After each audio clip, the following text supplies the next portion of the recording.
Bakit pagdating sa budget ng pangalawang Pangulo, lahat ay gustong magtanong at walang pinagbabawalan?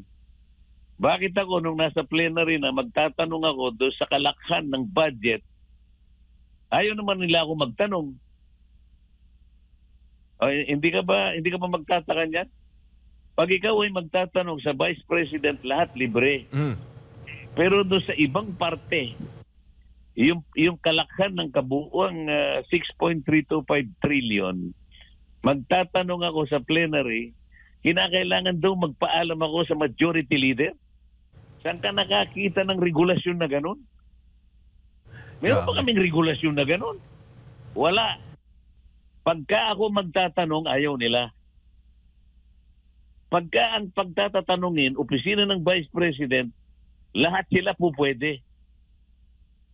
Anong klaseng patakaran ito? Bakit? Opisina lang ng Vice President ang dapat tanungin? 6.325 trillion ang pinag-uusapan .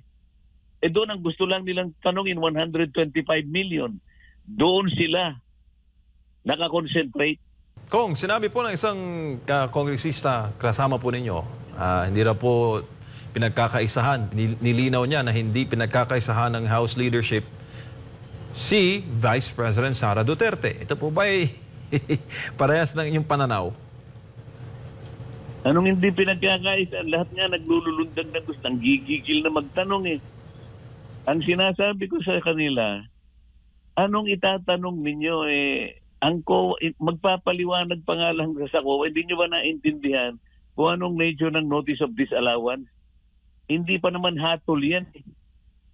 Wala naman siyang nagawang krimen.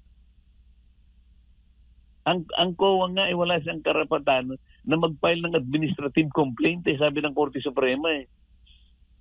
Pina-account lang kasi nga merong nakita na kulang daw sa supporting document o hindi compliant do sa mga requisites na hinihingi ng COA.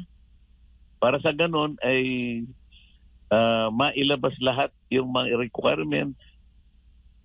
Di hintayin mong sumagot ang opisina ng pangalawang Pangulo. Ayaw nga nilang mahintay at nagmamadali sila. Meron pa siyang 6 na buwan yun ang pinipilit ng COA. Hanggang Pebrero 2025 ang ibinigay na palugit para magpaliwanag ng opisina ng pangalawang Pangulo. Ano ba yung mga itatanong? Bakit tingnan mo na lang ang kabalintunaan, Admara. Siguro ito mahalata mo, MJ.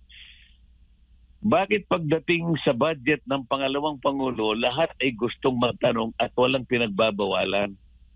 Bakit ako nung nasa plenary na magtatanong ako doon sa kalakhan ng budget, ayaw naman nila ako magtanong? Hindi ka ba magtataka niyan? Pag ikaw ay magtatanong sa Vice President, lahat libre. Pero doon sa ibang parte, yung kalakhan ng kabuuang 6.325 trillion, magtatanong ako sa plenary, kinakailangan daw magpaalam ako sa majority leader? Saan ka nakakita ng regulasyon na ganun? Meron pa kaming regulasyon na ganun? Wala. Hindi kayo magtataka niyan. Bakit lang sasabihin hindi pinagkakaisahan? Tsaka kung maganda yung tanong nyo di ba? Para po yun sa inyo pong mga constituents sa party list. Nagpalista ako, alam mo, nasa general principles yung kauna-unahan pa lang. Sapagkat meron ka akong lilinawin to set the tone of the deliberation for that day on general principles. Kailangan munang hintayin ko ang majority leader. Anong klaseng regulasyon yun? Nakasulat ba sa regulasyon yun? Pagka ako magtatanong, ayaw nila. Pagka ang pagtatatanungin, opisina ng Vice President, lahat sila po pwede. Anong klaseng patakaran ito? Bakit? Opisina lang ng Vice President ang dapat tanungin? 6.325 trillion ang pinag-uusapan . Doon ang gusto lang nilang tanungin, 125 million. Doon sila nakakonsentrate. Lahat doon nakakonsentrate. Halatang halata naman . Wag na kaming magbulahan.